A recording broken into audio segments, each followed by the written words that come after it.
The 70s film classic Network has been transformed into a must-see theatrical event, and we are happy as hell about it. We're here to congratulate its Tony-winning star Bryan Cranston and more on opening night. Network is more relevant in 2018 than it was in 1976 when Petty Chayefsky wrote it.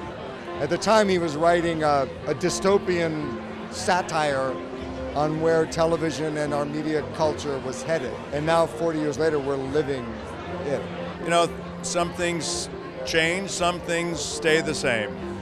And I think things are cyclical, so that it becomes so prescient in 2018 is a little eerie and remarkable. History repeats itself, and also the things that we're talking about have kind of incrementally gotten worse and sort of blossomed out from where it was at that time. And yeah, I think we sometimes don't learn from our history, and we don't learn from what past generations have dealt with. What in the 70s felt a little bit like science fiction, when I saw it anyway, it felt like this is like an impossible thing, it's like a parody.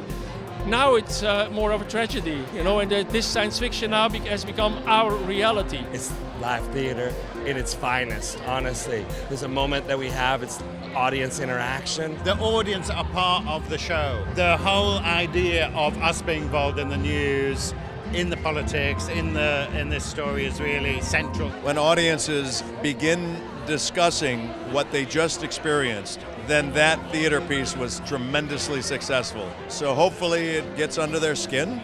They start talking about it. I hope people recognize themselves in the behavior and also question what their culpability is in creating the culture that we live in, and the ways that they can, like Bryan says at the end, reach out to each other and make it about the community kind of rising up as opposed to the individual seeking what they need and what they want.